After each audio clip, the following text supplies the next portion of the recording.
money. And how weird is a mask? How can you look things up on papyrus?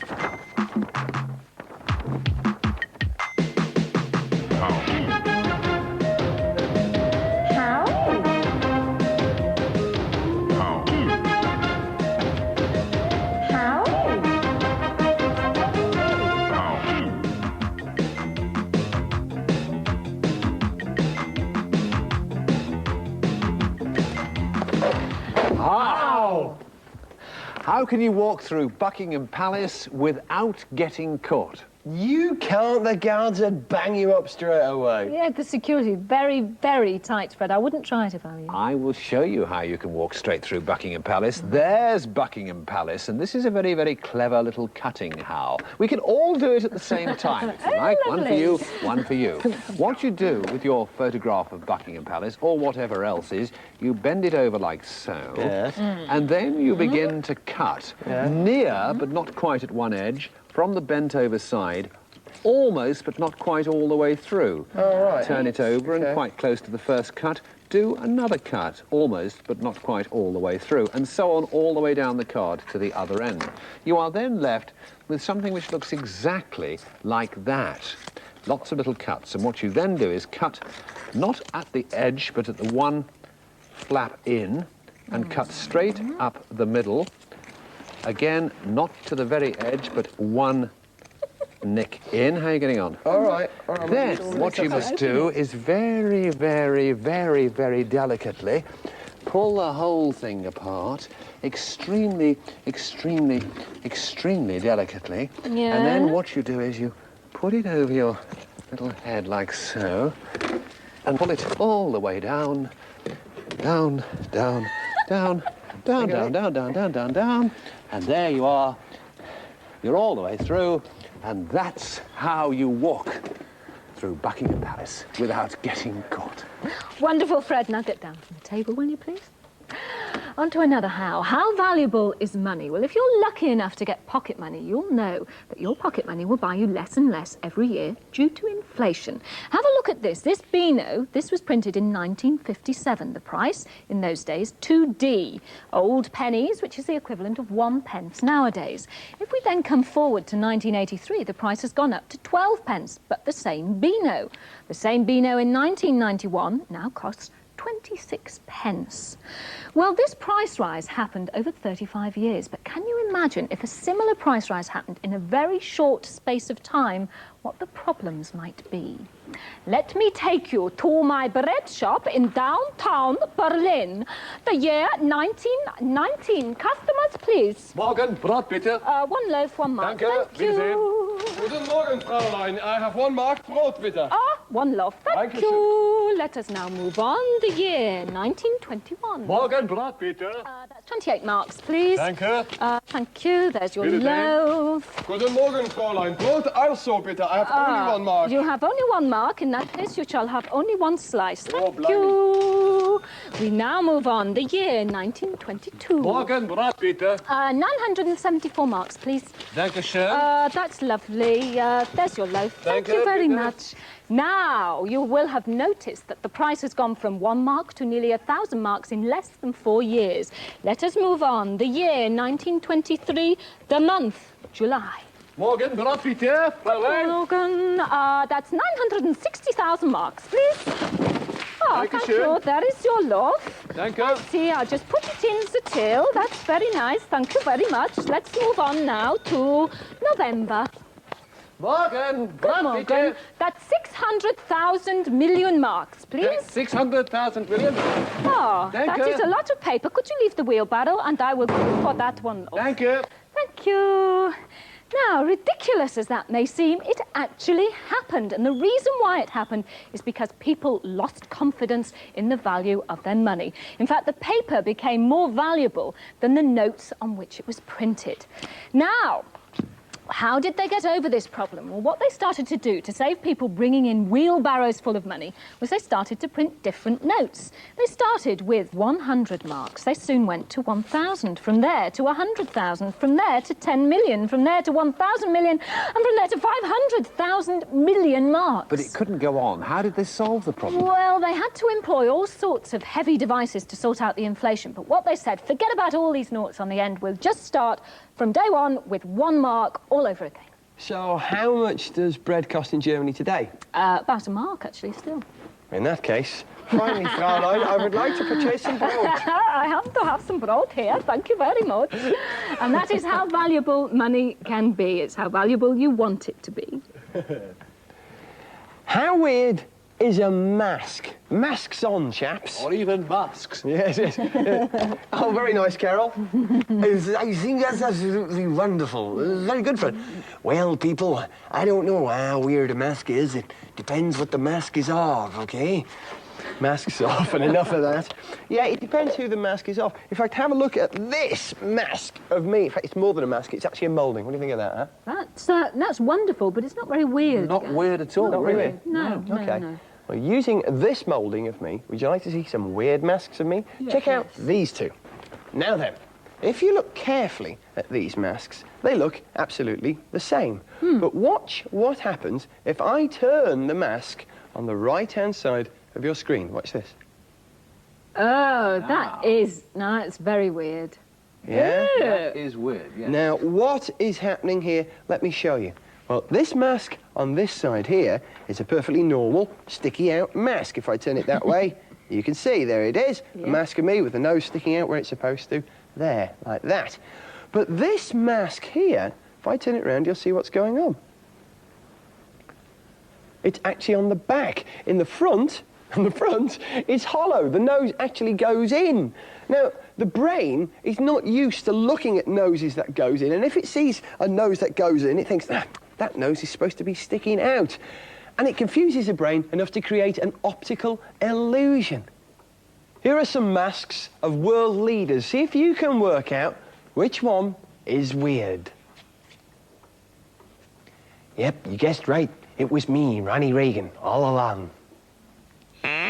How can a bird song string you along? Hark, what's that I hear?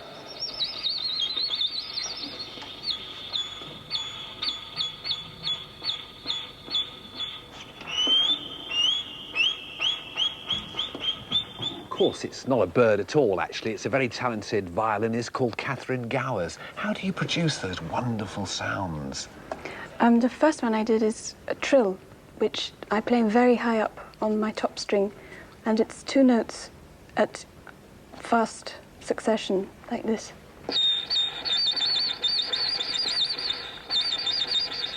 And that's what birds actually do. They do play 2 notes at the same time because they've got a syrinx, as opposed to us, we've got a larynx. And what others did you play? Another I did was with a grace note, which I played like this.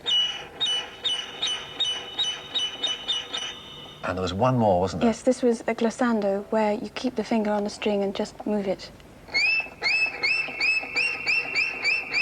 Beautiful. That's how a bird song can string you along. A little more, please.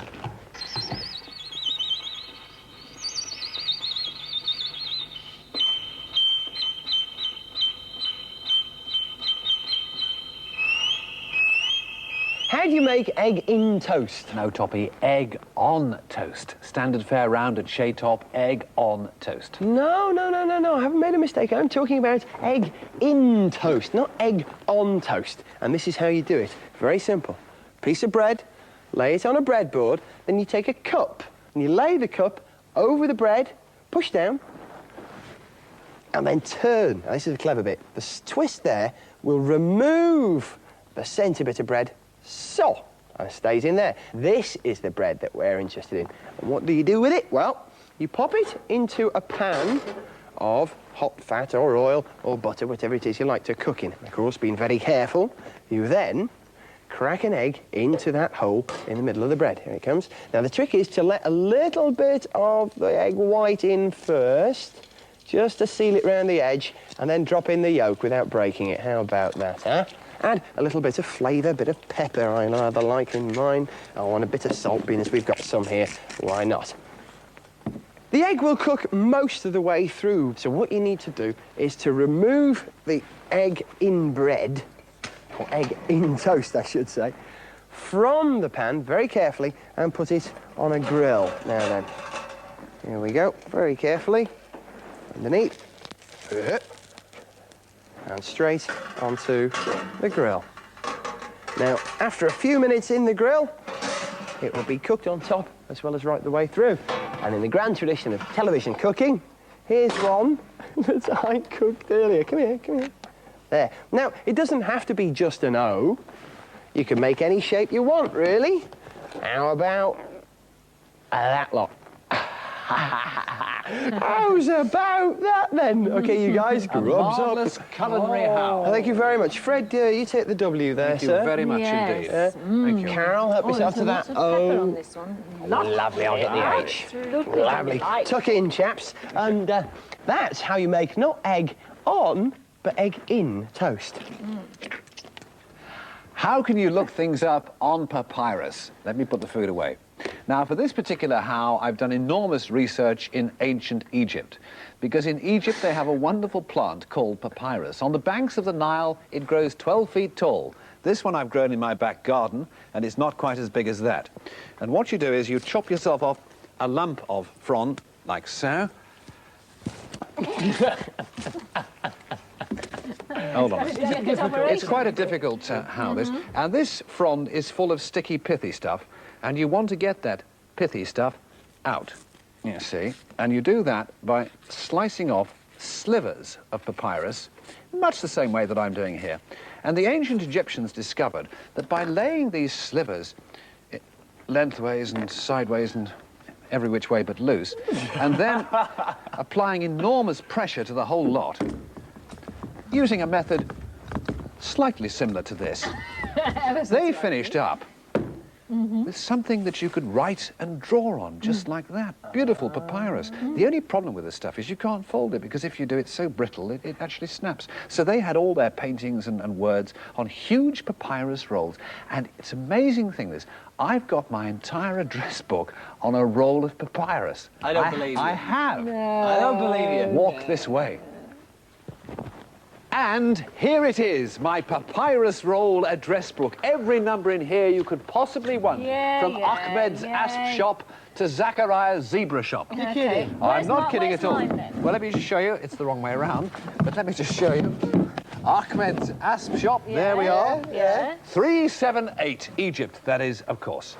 Your number, Carol? Yeah, my number. You'll be Under in my... Carol. No, you'll be in there in my See? papyrus. There you are, under Yeah. Cleopatra, 8934. That's right, that's right. Am I in here, Fred? You're in there as well? What's he under? Well, I put him under Gaz, funnily enough. I don't know why I did that, but Takes a while. Gaz, Egypt, 4201.